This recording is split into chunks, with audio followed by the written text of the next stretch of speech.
What's next? This is a question we're all having to ask and answer more frequently. I'm Jenny Blake, your host of the Pivot Podcast and author of Pivot, The Only Move That Matters Is Your Next One.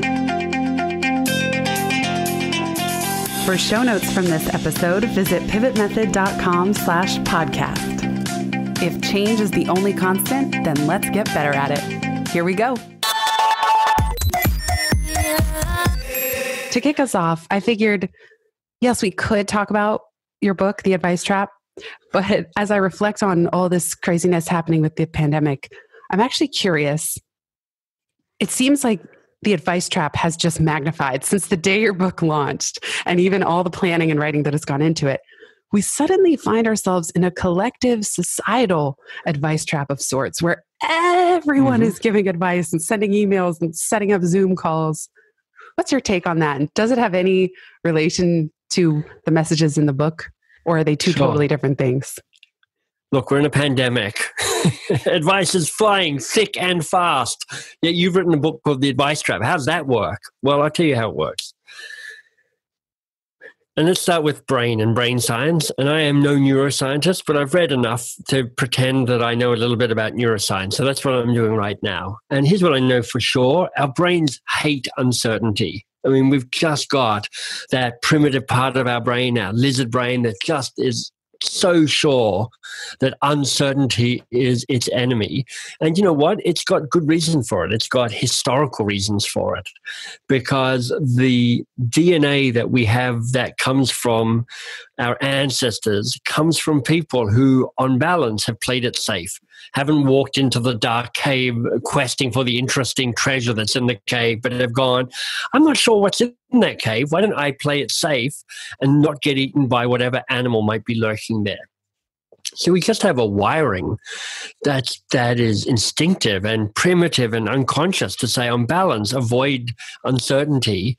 And when there is uncertainty, you have a physical response to it, a physical response to say, oh yeah, you're feeling the uncertainty of it. So at a time like this, we want to get advice and we want to give advice. And the truth is that can be absolutely an appropriate response. You know, when a building is burning, you don't want somebody going, hey, how do you feel about smoke? You want somebody to go, here's the exit, let's leave, down by these stairs. Let's be clear and decisive around that. There's also a way that the brain wants to overcorrect to think that advice is the right answer all the time. Both to give it, like, this is how I create certainty in my world, is by telling people what to do. There's also a danger that our brains are really hungry to be told what to do, regardless of whether that's good advice or the right data or the right information. It's like any guidance will do. I don't really mind if it's right or wrong. Just give me guidance. So I think there's the way that I'm thinking about managing myself through this pandemic. One of the principles that I'm holding is, how do I find the right balance between the light and the dark? How do I find the right pathway between not swirling into a kind of circle of anxiety and kind of flapping around, which affects me, but it also affects those that I work with and live with and lead and the like. But equally, how do I not spend too much time going, oh, this is amazing, the whole society is being reinvented, and I can pivot in not in a Jenny Blake way, but in other ways as well. And this is going to be great. And look, capitalism is being reinvented. How thrilling. There's a way to say, look, for each of us, we want to try and find the balance between the light and the dark, whatever that means for us. We want to be grounded in realistic optimism. And I'd make a connection back to that to say, part of how you might want to show up in the way you engage others and engage yourself is a balance between certainty and curiosity. Because certainty may be calming to our little amygdala, our little lizard brain, but curiosity is what generates possibilities and options and alternatives. It's what creates the space to figure out where we should really focus and what really matters. It's a way of making sure that we don't become herd animals and kind of too sheep-like and just follow whoever's shouting the loudest in the moment. And so, part of the key message of the Advice Trap book is actually not advice is bad. The key message is us having advice giving as a default response is the thing to look out for. And in a time like this, that tendency to want to give advice and get advice is really strong. So it's useful just to be alert to the dangers of that. I love what you described in terms of balancing the light and the dark and the problem solving with balancing coaching. It reminded me in my early coaching days when I was 24 and I started managing, I became a team lead at Google. I won't call it negative, but part of the feedback I got is my team said, we wish you would manage us more. You ask these big open-ended coaching questions. And they said they wanted a little more of concrete guidance. And so it was just interesting that early in my career, I erred so far on the side of coaching, which if I'm being honest, is the part I really enjoyed. But in a time like this, what? No, really? I did not see that coming, but okay. MPS. But now it's true that there are moments that somebody needs to, if the building's on fire, you need to be told what to do and it needs to be clear. And we have seen a lot of, I think, effective corporate communications, not all of it, but saying, okay, we got to batten down the hatches. We need to keep the company alive if we even have a chance of bringing any of you back. And so there has been a lot of that rapid, clear decision-making. Yeah. I mean, different companies have to pivot and change at different rates. And, if you're a solopreneur or a small business, in some ways you have more flexibility because you've got less infrastructure to kind of haul around. You don't have to suddenly go, how do I get 200,000 people to work at home? But equally, you probably go, I don't have 6 months cash reserve either. So how do I manage that? So we have to respond in different ways. Right. It was interesting, even as a podcaster, noticing all these podcasts were so disoriented. Oh no, I'm in my closet. And I'm thinking, I've been in the closet for years with this thing. Exactly. But you're right. Then I'll see companies with the big cash reserves or getting $1 billion credit line so they can make it through. And I'm like, oh, wouldn't that be nice? You're also in your own pivot in progress, and you're somebody that I've always respected. We talked a lot on the last conversation about pivoting out of the CEO role, and I've heard you say it's hard not to want to roll up your sleeves and dive back into Box of Crayons during this time. Right. What's it like for you personally? Asking this question, what's next, and not having answers. And meanwhile, the world is like getting shaken up in a snow globe. Yeah. So, I left Box of Crayons about 9 months ago, and I really left about 4 months ago when Shannon, the new CEO, effectively, literally and metaphorically kind of marched me off the premises and said, that's it, Michael, stop hanging around. You're just annoying everybody. And I was like, okay, fair enough. And it is true that there's one small, tiny part of me that keeps wanting to be invited back in to save the day at Box of Crayons. But luckily, I look at Shannon and her team, and in fact, the whole of Box of Crayons, I'm like, honestly, I probably couldn't even get a job there anymore, even if I applied. So they're doing a great job. And that does leave me free to think about what I'm trying to do now. And you've heard me talk about this, Jenny, kind of offline with other people. And I had always planned for this to be a time of reflection and a kind of reinvention. This book came out 6 weeks ago.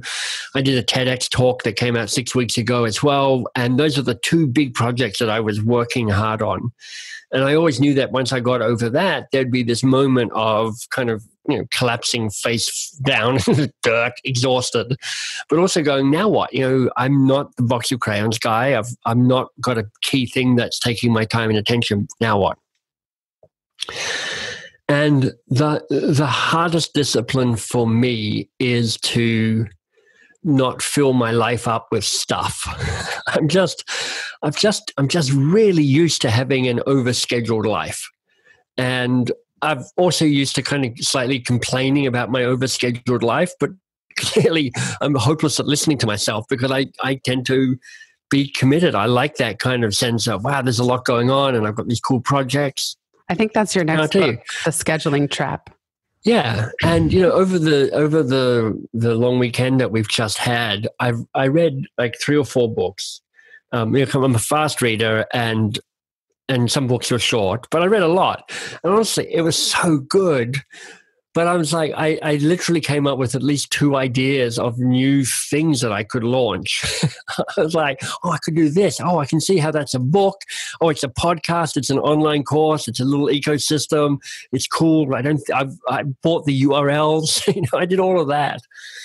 And then I was just sitting there going, you're just absolutely falling for this again, which is you have even the glimmer of free time and you're like, I've got some ideas to fill up your free time.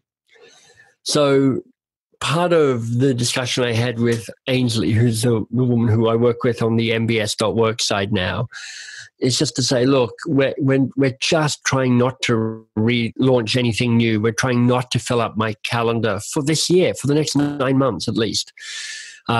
Just to give something interesting the chance to emerge. Because I just think the longer you stay in a place of uncertainty, you're choosing to be in that kind of meandering state, you're more likely to trip over stuff. You're more likely to find stuff. You're more likely to bump into new teachers and new collaborators and new ways of seeing the world. And if I'm having good ideas now, which I think I probably am, it might be really interesting to see what ideas I'm having in 6 months' time. And honestly, if I'm not having good ideas in 6 months' time, I've already had some good ideas now. So I'll just throw them into my little ideas folder and then come back in 6 months' time, go, which of these feels most interesting? I love that. And I love the noticing around the impulse to fill time, even with ideas. It's embarrassing in a way because I'm like, you know what I'll do? I'll try and fill up my schedule. So don't do that, Michael. And then come the time I'm like, look, I'm trying to fill up my schedule. It's like, damn it. I know. What is so wrong with me?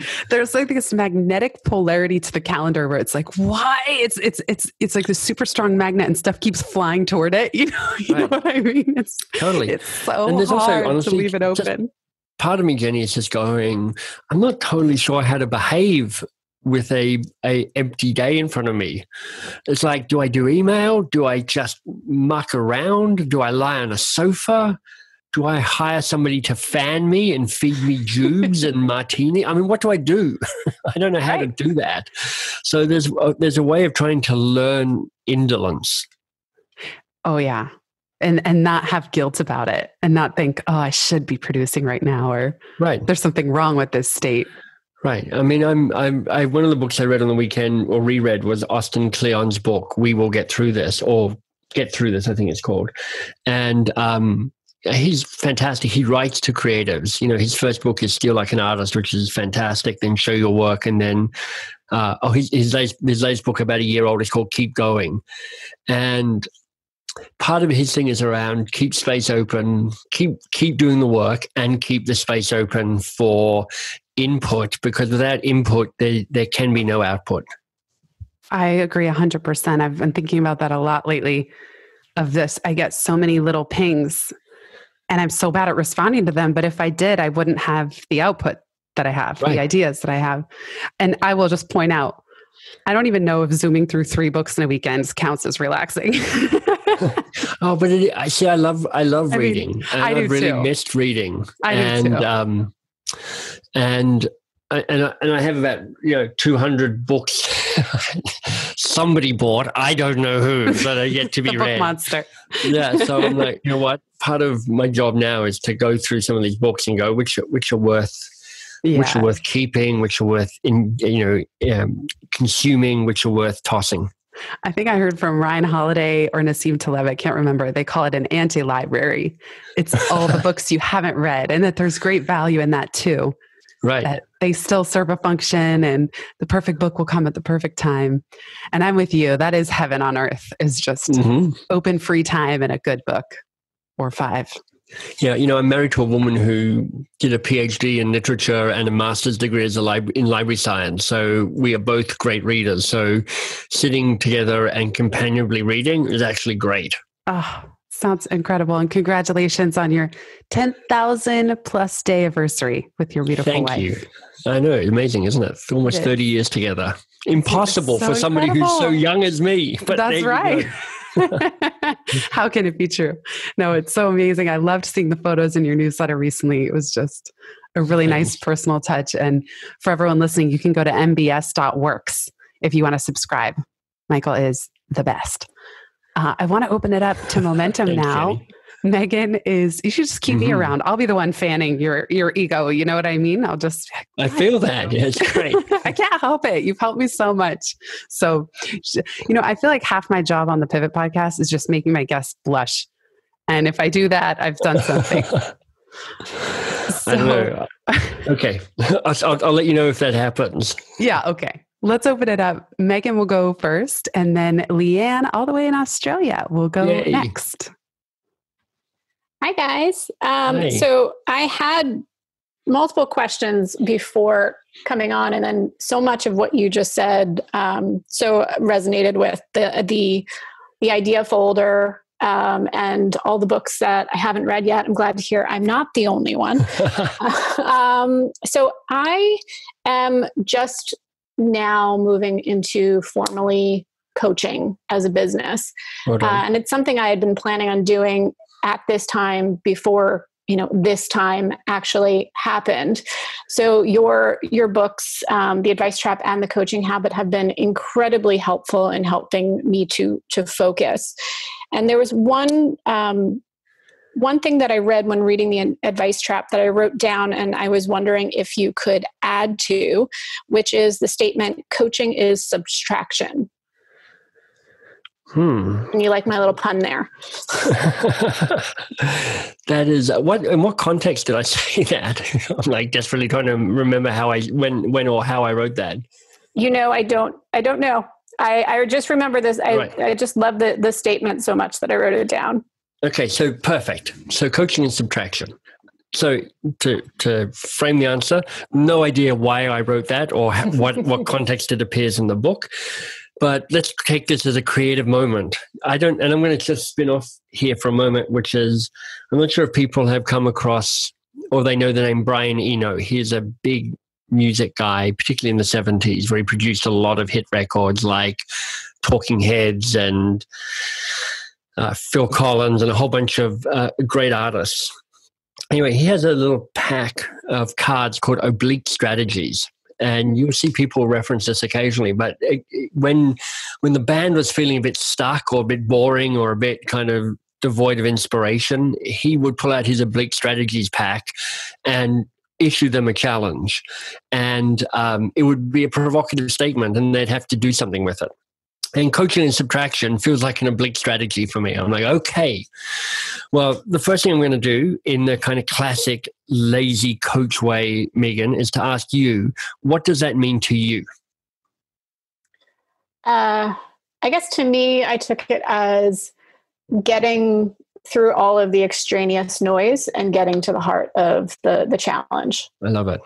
So I think that's really powerful right at the start. What else? What else does it mean to you? To remove all of the unnecessary caveats or added language and just ask the question. Beautiful. And if I'm pushing you and I said, and what else? What else could coaching and subtraction mean to you? What would it mean? Maybe get away from it. Just get to the heart of the one-on-one conversation and just being two people and Nice. Subtracting all of the others that might play in the Beautiful. Coaching of the ghost, as you say. Yeah. So awesome. So I love that. And, Megan, what I've already done here, but so does everybody else listening in, but just to make it explicit, this is a classic coaching judo flip. Where somebody goes, how do I do this? And you go, that's a great question. Look, I've got some ideas, but you go first. And then you go, and what else, and what else, and what else. And look what Megan came up with, honestly. And do you think that her answers to herself or my answers to her will stick and resonate the most strongly? Honestly, it's her own answers to herself. So I love that. I do think that if I had to guess the context I wrote it in, Megan, it would be around effectively using less words as a coach. You know, too many coaches have too much of a lead into their questions, have too much explanation about why they're asking the question, have just too much opinions about answers. I mean, there's a place for you to show up and give advice and be that wise person. That's part of why they hire you. That's part of your role. But I just think there's a lot of extraneous words with a lot of coaches, as there is in life, like with too many books, too many podcasts, it's just like, could somebody edit this, please? So I do think there's something about that. Here's perhaps a deeper level, which I might offer up about what coaching and subtraction is. And it's a bit of a leap, but for me, it is also about removing the masks you wear and the games you play. I know that when I'm at my best, when I'm coaching, it's me showing up as me as best I can without being caught into the games around status and control and looking good and having the answers. In fact, without getting kind of caught up in the three advice monsters, tell it, save it, and control it, which can really kind of warp my style. And, it's one of the realizations I had that when I did coach, I suddenly realized that I preferred coaching on the phone to coaching in other ways, because even though I'm not much of a phone guy most of the time, whenever I showed up in person, I'd start playing these weird games about, who I am. Look at how I'm dressed. Look at my self-deprecating humor. Look at me looking wise and thoughtful as I listen to your answers. I'm playing these levels of performance, which I'm like tired by my own performance. So I think there's something about how do you meet the person wholeheartedly. And for me, that means often, willing to embrace this sense of empathy and humility and kind of mindfulness, being in the moment with them. And I think there's probably something around that too, around coaching and subtraction. Thank you. That was so helpful. And I do appreciate the coaching judo mind trick. My pleasure. Because I think especially as I'm just moving into this, there is that tendency to want to over communicate what I'm doing and why I'm doing it, and just kind of knowing to get to the heart of it is going to be very helpful moving forward. So thank you for that. It's a strong anxiety for coaches in general, not just new coaches, but lots of coaches, to constantly want to prove that they're adding value. Mm-hmm. And people most often do that by talking too much. And I think the best way to check is if you're adding value is to ask that learning question at the end of a conversation where you go, what was most useful about this? And what if we could do one thing differently next time we meet and talk, what should we do differently? And you co-own and you co-create responsibility for these conversations being useful. But you forward and you surface the learning act, so you make sure that there's something to be said. The other question that I have started using, particularly with my teams that I manage, the people I manage, is at the end of not every meeting, but many meetings, I will ask what needs to be said that hasn't been said, as an opportunity for people to talk about the stuff they've kind of been wanting to talk about, but it's a bit awkward, or they've only got a half inkling about it. And it also gives an opportunity to figure stuff out. That's great. I love that one. I love that, Michael. Thank you. And as well, coaching as subtraction, I find the same thing, that voice, there's something really powerful about nobody having to worry about how they look, staring into the little video screen. And you inspired me at the end of all of our momentum calls. We talk about what's one insight or aha, what's one next step. So I love asking this one. Did we lose you again, Jenny? We did. Oh man, my internet is cutting out. Well, good thing it's inspired her so much that she accidentally put herself on mute. Probably not. No, that's the universe saying you're talking too much. Leanne, over to you, Leanne, all the way in Australia, host of First Time Facilitator. Hey, Michael. Hey, Jenny. These are the first words I'm saying today, so apologies if my voice is a bit cracky. But yeah, it was so cool to listen to that conversation around the magnetic calendar. I'm certainly finding that I think I should have more time right now, but every day is really booked out. Hey, Michael, I've got this is more of a tactical question about your LinkedIn content strategy. I love my best question. Well, so as a viewer, it looks like you're just on the fly walking around when we could walk around the streets, just walking around the streets of whatever city you're in, just having a chat and shooting these questions. I would love to know behind the scenes, are you, is it on the fly? Have you just thought of a question in the moment, or are you batching content? Are you quite strategic with the way that you ask these questions? What's your approach to this? Yeah. So first of all, awesome podcast, by the way, Leanne. I mean, for the people listening in, if you aren't subscribing to Leanne's First Time Facilitator podcast, you really should, because it is thank you. Top notch. So it's really great. And, for me, if you're a coach, I really think that facilitation brings a lot of the skills of coaching to light in terms of working with the group, and vice versa. So I know that one of the reasons I'm a good coach is actually because I'm a great facilitator.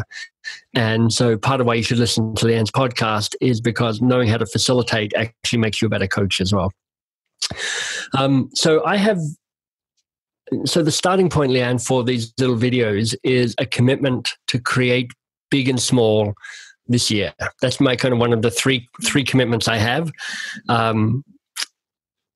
The three themes of the commitments of the year is to be exuberant, to be a host, and to create big and small. Those are the three kind of ways I'm trying to navigate my way through the year. So I'm like, okay, I need to create big and small. What does that mean? Well, part of it's like, okay, so what am I good at creating? And I am pretty good at doing spontaneous, fast, on-the-fly video. So part of it's around how do I try and make creating as easy as possible for me? Well, one is to play to my strengths. So I bought a little camera called the DJI Osmo Pocket. It is super cute. It's tiny. It looks like a big cigarette lighter almost. It's got a little camera head on top. It's got a gimbal, so it actually stays steady. So it's like a steady cam. And it shoots in ridiculously high quality. I mean, at 4K if you want it. So it's a really great creative tool for me. I can carry it in a pocket.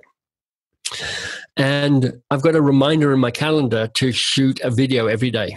Now, some days I don't shoot. I didn't shoot a video the last 2 days, but I did shoot one literally 4 minutes before I got on this call. So I'm like, okay, I've got the rest of the afternoon booked out. I haven't shot a video for 2 days. I need to shoot a video. So I went out to my little deck porch thing out there.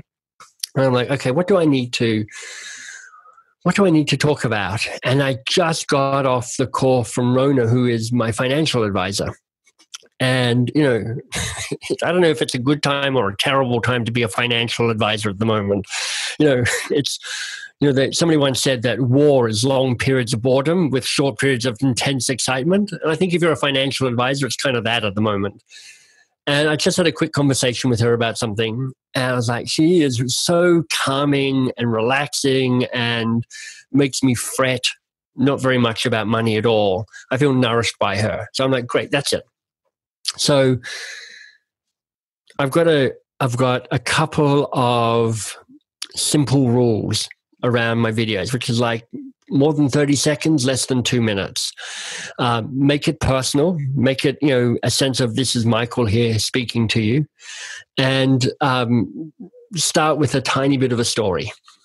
So literally I just shot a video that goes, hey, I was just on the phone with this person, Rona, it's fantastic, blah, blah, blah, blah, blah, blah. Actually, it's about somebody else. I've just been on a call with my friend Neil. And Neil Pezrica, who wrote the Book of Awesome, which some of you will know. and the happiness equation. And I said this kind of uplifting call with him. And I was like, Neil, he's awesome. He makes me feel this. He does this. He's like that. It's great. So it made me think about being nourished. So here's my question for you. What nourishes you? So the meta message here is don't get caught up in the video or the questions or anything, but get caught up in the process, which is what plays to your strengths. Now, remember, I'm old, so I've been practicing this stuff for years. So I've been practicing doing some of this stuff for a long time, and it's just got easier for me over time. So if you look at stuff that I create or Jenny creates or Leanne creates and go, oh, I could never do it like that. Well, honestly, none of us could when we started. We're all a bit ugly. If you go back and look at old videos of me on YouTube, you'll be as embarrassed as I am, but that's fine. So it's about A, a commitment to create. B, there are times where I will start a video and I'm like, oh, I've just trailed off into nothingness. I'll need to reshoot that. But because they're each a minute or two long, even if it takes 3 takes, which is really the most it ever takes, it's taken me no more than 10 minutes. And then I just need to remember to post them on LinkedIn, which is honestly the more pain in the backside part of this process for me. Because, you have to write it up and you have to put hashtags and you have to copy, tag some people, and it's all a bit of a pain. And I don't have a strategy for how I post them. I literally go into the bucket where I've outsourced topping and tailing them so that it's got a little intro and an outro. Somebody, Tugbar in Turkey, does that for me. And she throws them back in the thing and I just pick one and I download it and then I upload it onto LinkedIn. Awesome. Thanks for sharing. And I just thought you had the new iPhone, so it's actually really cool that you've got something that you have in your pocket. And I've heard of the gimbal as well. So it's less than, I think it's like $200 to $300 for this little piece. And I'm trying to use my phone less just because I'm hopelessly weak-willed. So this gives me a sense of freedom and honestly joy. I love this little camera. It's really thrilling. Nice one. I would love to see you on TikTok. I'm 40 years too old for TikTok, but Gary V would say, get over it and get back on it. So we'll have to see. Awesome. Thank you, Michael. Yeah, sure, Leanne. Great question. Hopefully my internet will stay with us. Great question, Leanne. And I will also say I was inspired seeing Michael. He brought this camera to a conference that we were both at earlier in the year, way back in the good old days when people could gather in person. That's right. But I saw him pulling so many people aside, and that could work too. Even for those of you more introverted, it almost gives you a reason to go approach people and just say, hey, will you come be part of this project? And so he was actually, I think it created a nice break for everybody involved, for Michael and for the people that he pulled aside. And I don't know, do you remember, Michael, how many videos you got out of that 2-day weekend? Oh, yeah, probably 15. Because I was shooting videos for just the My Best Questions series, but I was also shooting videos for the Year of Living Brilliantly series as well. So it's like 15. Everybody's anxious. Everyone's like, wait, what? I mean, not everybody. Some people are like, oh, yeah, sure. I'm a media, whatever. I'll jump in. I'm happy to do it. Some people are practiced at it. But most people are like, oh, I don't know what to say. I don't know how to say it. I don't know how to hold myself. And mostly you just go, look, relax. Just hang out, chill out, talk to me. When I'm filming it, I'm looking them in the eye and I'm nodding my head like a maniac going, this is amazing. And that's enough to get people filmed. And, so much of this, the work that you put out in the world, if you choose to do that, you always keep asking yourself the question, what's good enough? And different types of work has different types of standard. Like my videos don't have to be very good. They don't have to be fully eloquent. They don't always have to even make full sense. I'm like, it's good enough. Pump it out there. And then other stuff, like if I'm like the book, it's something you write and you rewrite and you rewrite and you rewrite and you rewrite because that has a more permanent quality. I'm all for, is this good enough? As you guys listeners can tell from so many podcasts. That was a great question. Thank you again, Leanne, and thank you, Michael, for sharing some of your behind the scenes. Alexandra, do you want to go next? Sure, I'd love to. Hi, everybody. I have a question for Michael. I was curious to know, because curiosity is such a big part of the advice trap, how does that really tie into creativity for you?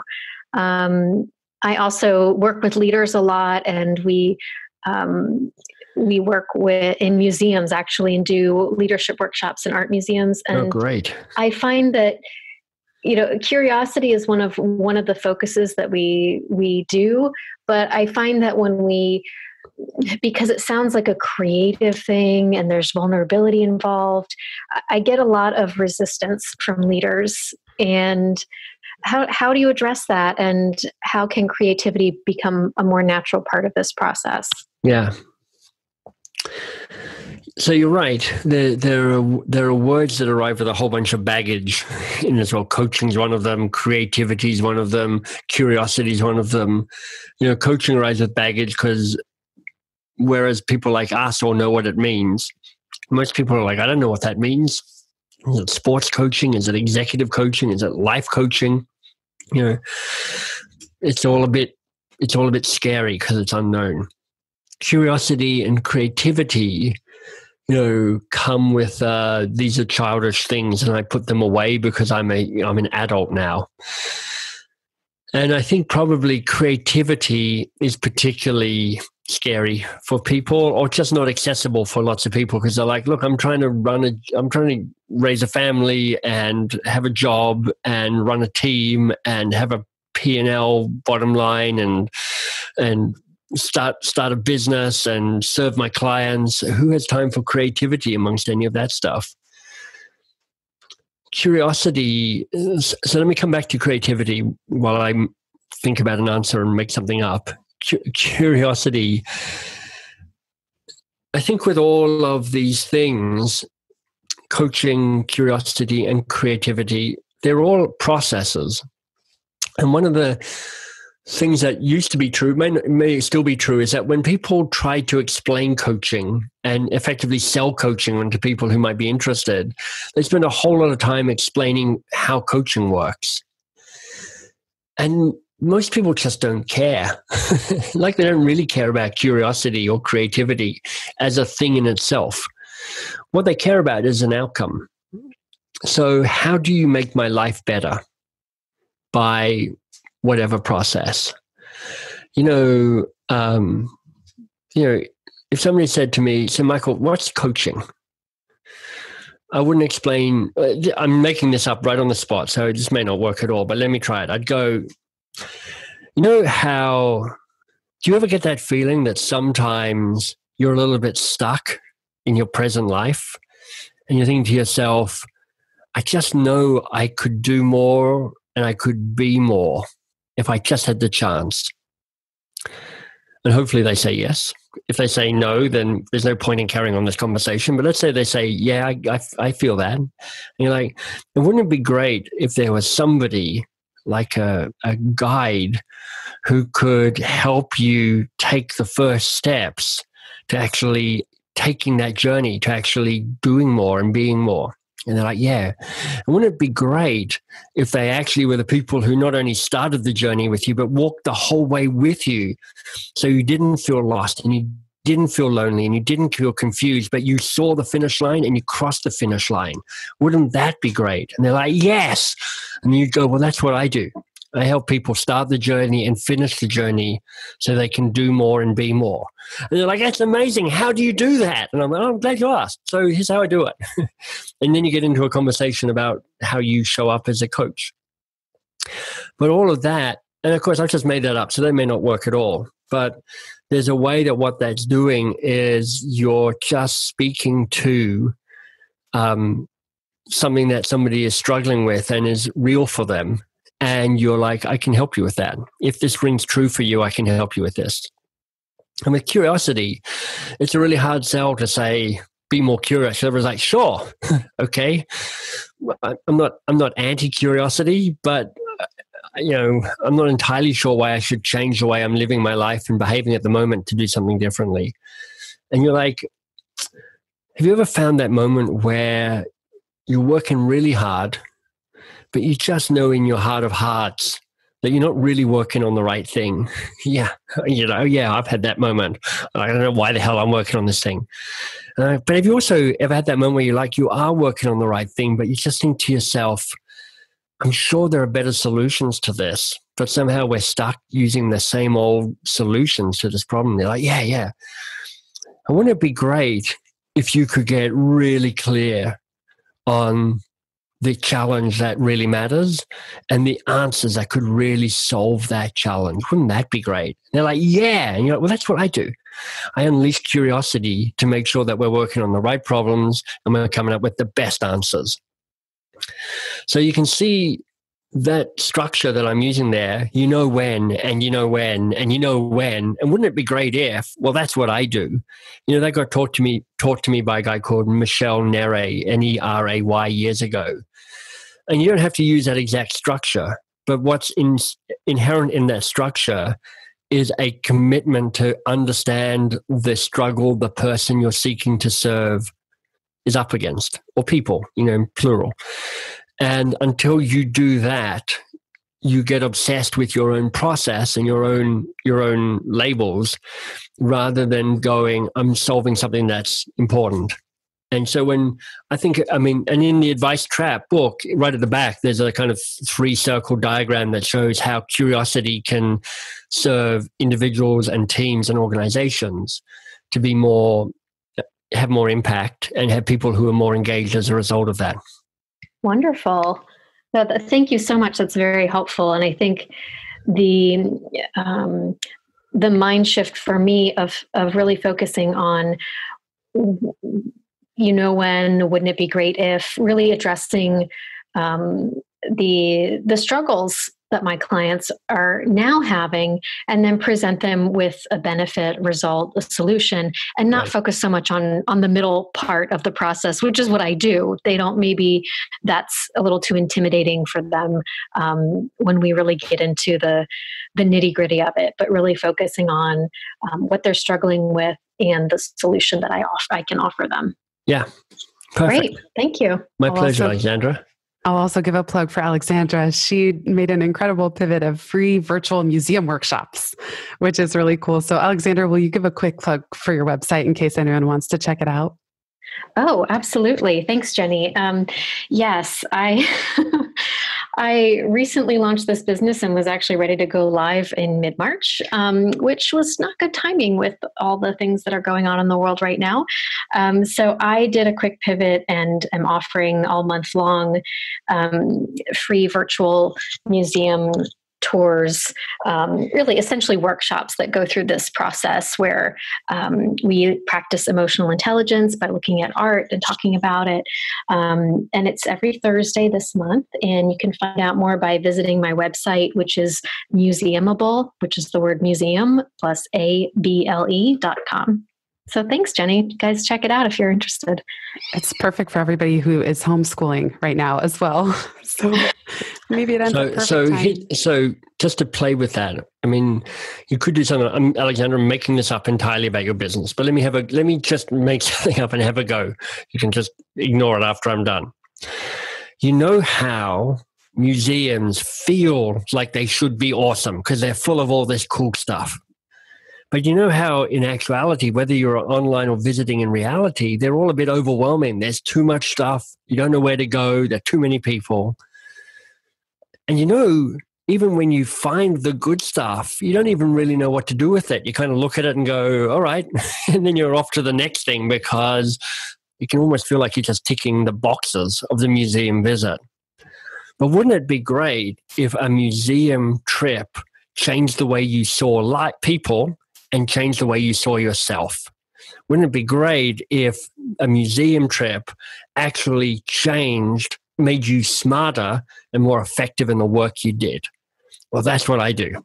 I use the power of museums. I make them less weird, and I make them about building a better life, not just looking at pretty pictures on a wall.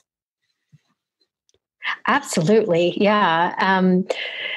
Yes, I actually have a museum education background, so I definitely understand the struggles of the visitors. And that's actually why one of the things that inspired me to start this business was that I wanted to make the art in museums more relatable to everyday life and to learn things from it, and to have that space where there's not so much distraction and noise all the time, to really just have a bit of a timeout and to really bring what you're seeing into your actual life. And I think that's really great what you've said just then. So thank you for that. That's just me making stuff up, but that's part of that piece around, if you build something, you've got to create the journey for people to understand how this could really help them.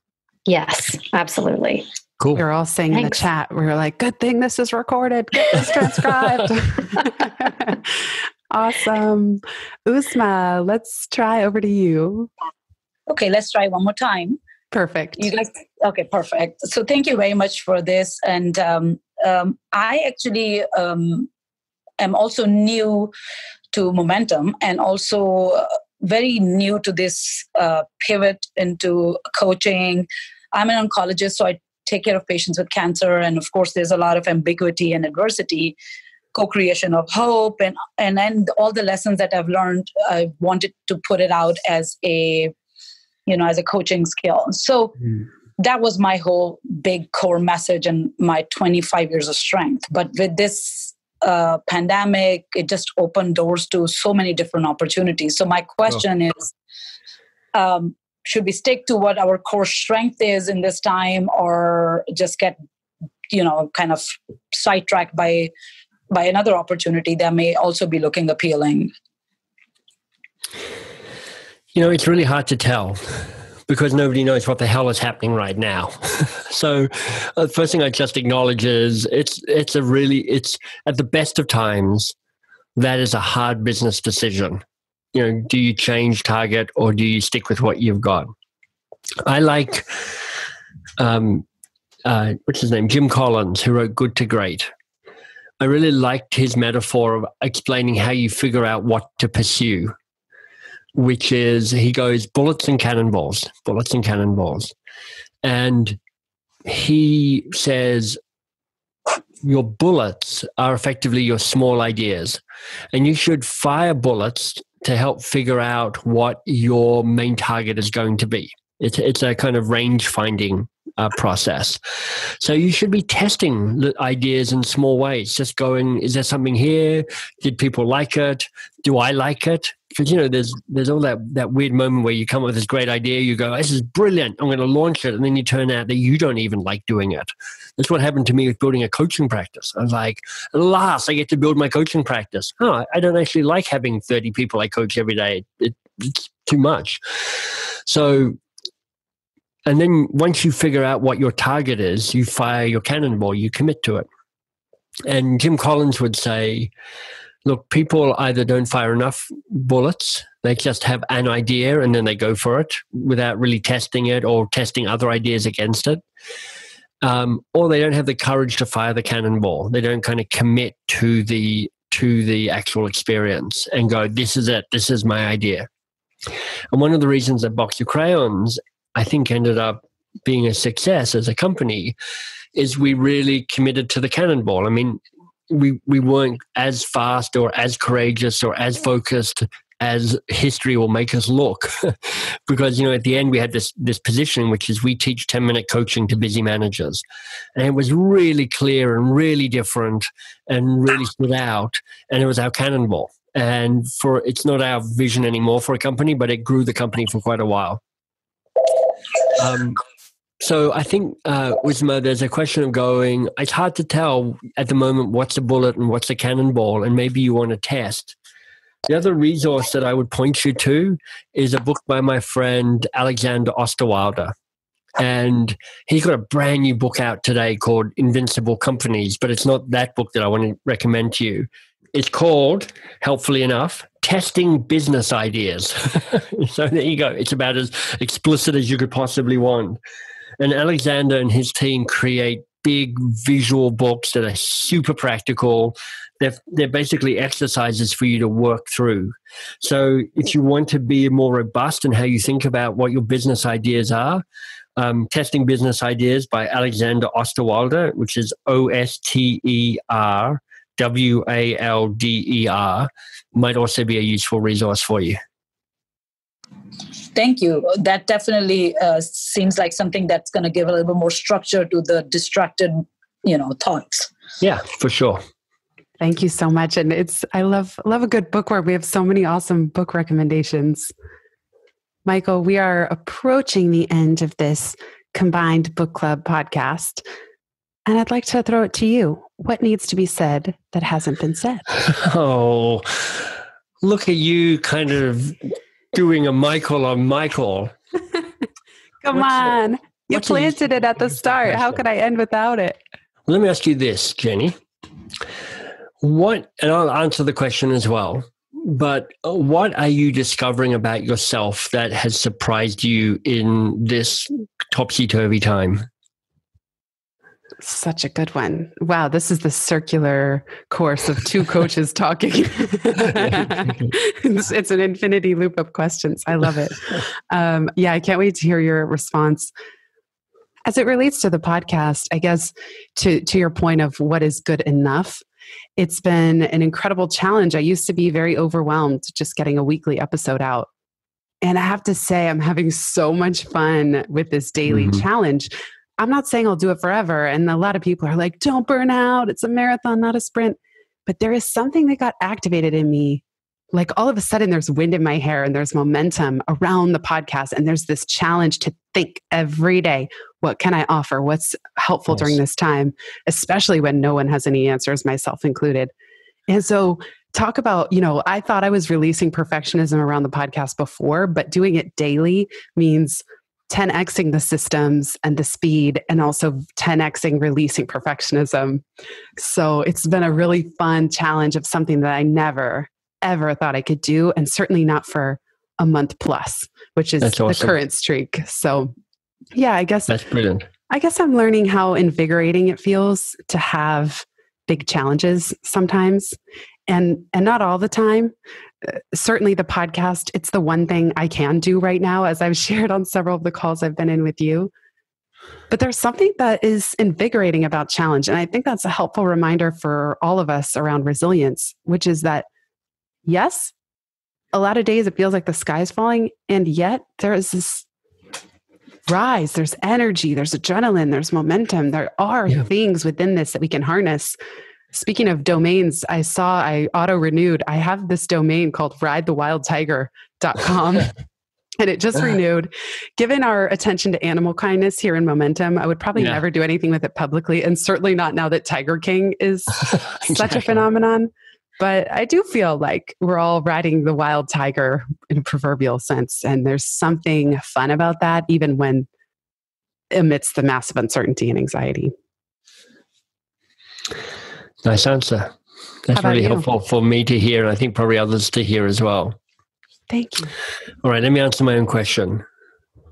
What am I discovering about myself? And what needs to be said that hasn't been said? They may be the same or different. Yeah. I am learning that. So Marshall Goldsmith, who Jenny and I both know because we're part of this Marshall Goldsmith group together, he said for many years that one of the key lessons he had to be a successful coach was about making sure you got the right clients. Because his business model was, you pay me a huge amount of money for a year's coaching, but only if you make progress. If you don't make progress, you don't pay me. So it was important for him to find the right clients who would make progress, because otherwise he's wasting his time and wasting everybody's time, and he's not even getting paid for it. And that's a helpful reminder. And one of the things so I effectively manage two people at the moment. I'm managed, and that's an overstatement of the word, Shannon, who's the CEO of Box of Crayons. So I have a more formal, if you like, board relationship with her. So I talk to her formally once a month. And I work with Ainsley, who's part of MBS.works, and we talk every day. And what I notice is I am really good managing people who are self-directed, ambitious, smart, who accept responsibility and accountability, because my leadership style is one of empowerment and trust. So I will push them, I'd encourage them to stretch, I will give them resources, I will invest in them. And I've also had people who I've tried to manage in the past who are less like that. And it turns out I'm not a very good leader of those type of people, because I'm not as good at going, right, let's buckle down, let's have accountability conversations, let me nudge you to the next level. And so one of the things that I'm learning is that piece around if I manage somebody, they need to be the right fit for my style of leadership, or else we both lose. And what needs to be said that hasn't been said, this is a kind of generic piece of advice, and it may not even resonate for most of the people here. But I will say that there is value in protecting the tone of your brand at a time like this. So Jenny's a perfect example of somebody who's come out going, you know me as Jenny Blake. Let me do things that make you know me and love me even more as Jenny Blake.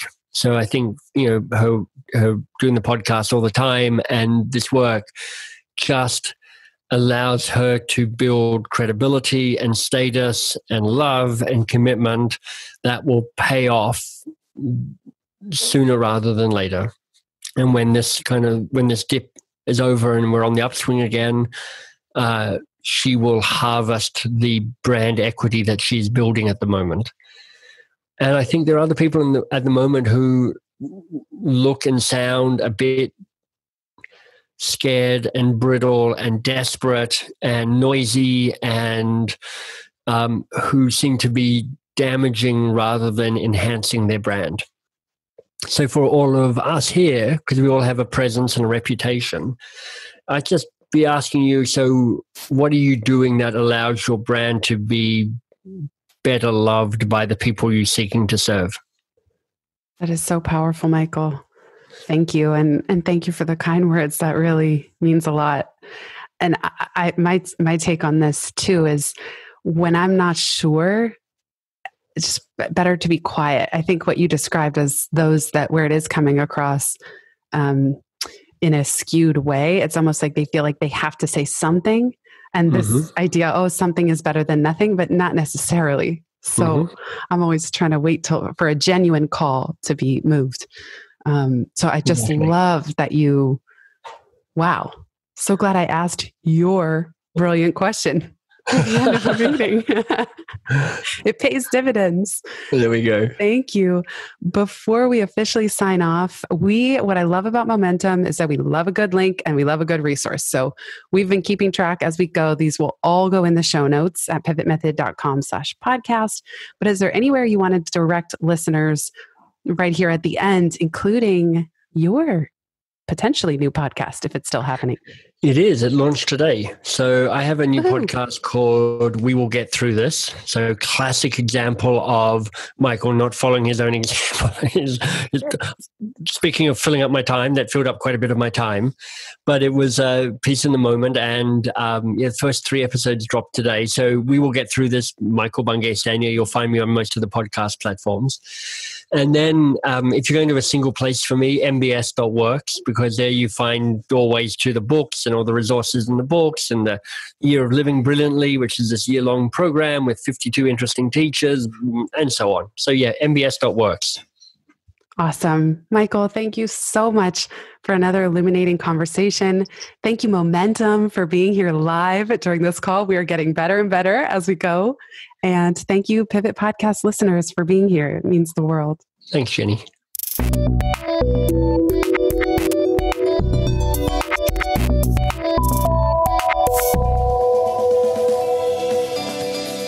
Thanks so much for listening to this episode of the Pivot Podcast. Make sure you don't miss an episode or my insider tips and templates by signing up for Pivot List, a curated twice monthly newsletter where I share the inside scoop on what I'm reading, watching, listening to, and the latest tools I'm geeking out on. Sign up at pivotmethod.com/pivotlist. Get show notes from this episode at pivotmethod.com/podcast and connect with me on Twitter at Jenny_Blake. Remember, build first, then your courage will follow. Hasn't it always?